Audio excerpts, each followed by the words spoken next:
Ingin mendapatkan kumpulan lengkap seputar Tanya Jawab bersama Buya Yahya?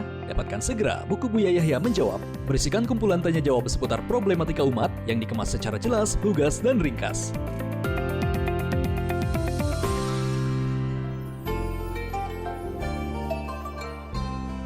Assalamualaikum. Waalaikumsalam warahmatullahi wabarakatuh. Mari kita bersolat terlebih dahulu, Bapak. Allahumma salli ala sayyidina wa maulana Muhammad. Dengan Bapak siapa dan dari mana? Dari hamba Allah, dari Kubawungu Brebes. Baik Bapak, silahkan bisa bertanya langsung kepada Buya. Ya, terima kasih. Assalamualaikum Buya. Waalaikumsalam warahmatullahi wabarakatuh. Buya Yahya yang kami hormati dan kami muliakan. Begini Buya, kehidupan di tengah-tengah masyarakat banyak orang yang memiliki ilmu hikmah. Katanya di sana bisa mengundang ruh seseorang yang sudah meninggal dunia, kemudian bisa diajak komunikasi. Itu bagaimana menurut pandangan Buya? Syukran atas jawabannya Buya. Wassalamualaikum warahmatullahi wabarakatuh. Waalaikumsalam warahmatullahi wabarakatuh. Pertama, kami tidak pernah berguru dengan orang yang mengajari seperti itu. Sehingga kami tidak pernah tahu ilmu itu. Satu. Kemudian yang kedua, kita harus tahu bagaimana hukum orang yang telah meninggal dunia. Orang yang telah meninggal dunia, maka mereka punya kesibukan dengan dirinya sendiri. Jika mereka orang baik, maka dia akan mendapatkan kenikmatan di alam barzahnya. Jika dia punya banyak salah, dia harus menyelesaikan di alam barzahnya. Ini yang disebutkan. Dan itu dalam akidah yang begitu. Kalau ada kilkal kata-kata ini banyak cerita. Tapi kan dalam urusan akidah harus pasti dong. Nggak boleh akidah itu mengira-ngira, duga. Apalagi akidahnya masalah mungkin. Nah ini kadang-kadang orang menghubungkan akidah. Mungkin tidak orang dikubur bangkit lagi. Ya mungkin dong. Masalah mungkin. Mungkin lah. Apakah berbicara mungkin itu kok jadi hukum itu kan aneh. Ini mungkin tidak saya terbang? Ya mungkin. Saya hanya ngomong, mungkin tidak saya terbang? Mungkin. Tak tanya 10 tahun yang akan datang ceritanya Buya Yahya terbang. Ini kan orang salah memahami hukum mungkin. Jadi orang di alam barzah mungkin tidak kita memanggil roh? Mungkin, orang memanggil. Cuman datang tidaknya ini babnya beda, mungkin. Bukan berarti kalimat mungkin menjadi kenyataan. Mungkin, ini dalam dialog hukum akal kan, mungkin. Tapi dalam urusan akidah kita mereka punya urusan. Punya urusan dengan amalnya, dengan kalau baik orang baik dia mendapatkan kenikmatan di alam barzah, selesai. Disodorkan, kalau yang tidak baik disodorkan, panas api di pagi dan sore, kisah keluarga Firaun. Yang mendapat kenikmatan, oh ceritanya kan itu kan cerita sinetron itu, sudah jahat dan sebagainya, balas dendam, jalan-jalan ke mall pakai baju merah, itu kan film. Nah, jadi seperti itu. Kemudian, nah ini bicara tentang mungkin tidaknya itu beda dengan kenyataannya. Kalau mungkin diundang, mungkin. Mungkin dipanggil keluar, mungkin. Karena pernah terjadi kepada Nabi Isa alaihissalam, ada orang dikubur, dibangkit, dihidupkan lagi, orang mati dihidupkan lagi. Ini kan mukjizat. Kemudian kan masuk kaidah.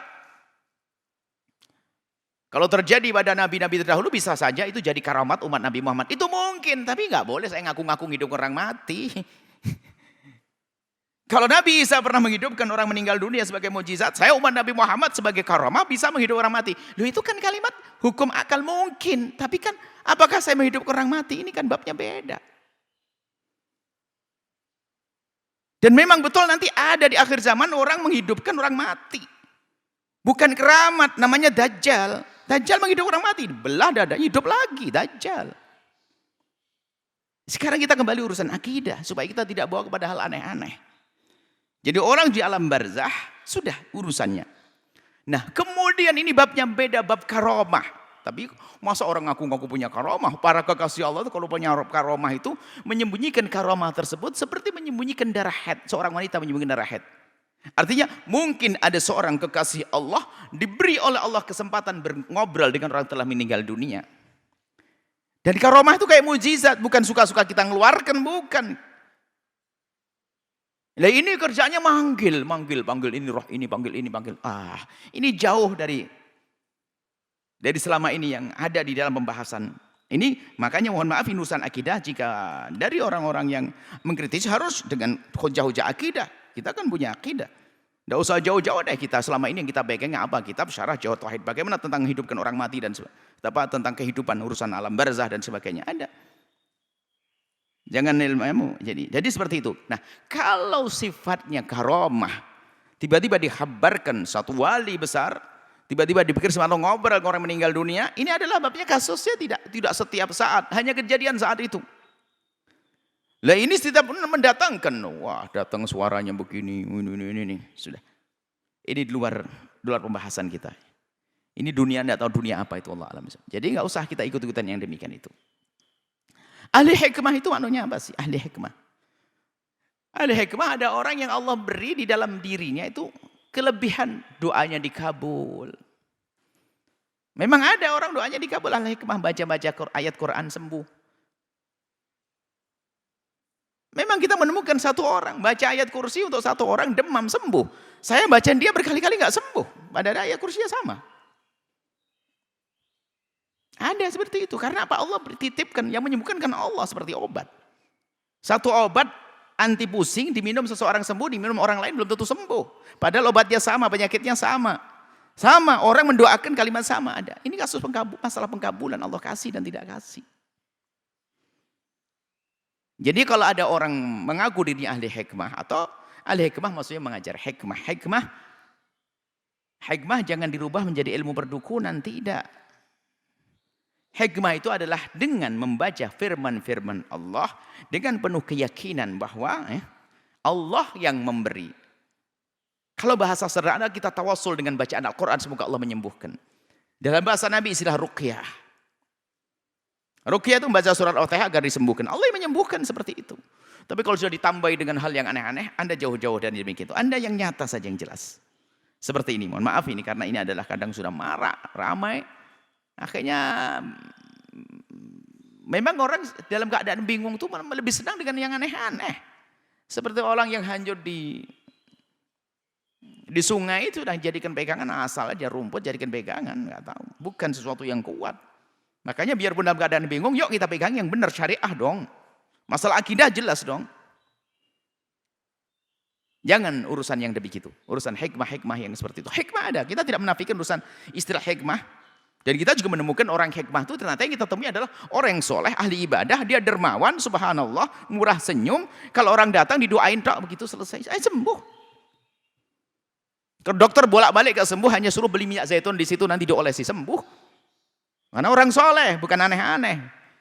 Ahli hikmah kok aneh-aneh, ngomongannya melambung, tidak karu-karuan, ya hati-hati. Khawatir bohongnya yang banyak. Jadi ingat, orang yang ahli hikmah, maksudnya orang bijak, orang yang lesannya penuh berkah, karena dia dikenal, itu ada. Tapi omongannya nggak boleh melampaui batas. Ada rambu-rambu. Kalau sudah ngelantur ngomongnya jangan deket-deket. Anda bawa pada hayalannya dalam dustanya. Anda terjerumus nanti. Semoga Allah menjaga semuanya, mengampuni semuanya. Wallahu a'lam bishawab. Sahabat Al-Bahjah TV, setelah menyaksikan video ini, jangan lupa bersolawat kepada baginda Nabi Muhammad. Shollu ala Nabi Muhammad. Allahumma sholli alaihi wa ala alihi wa sahbihi.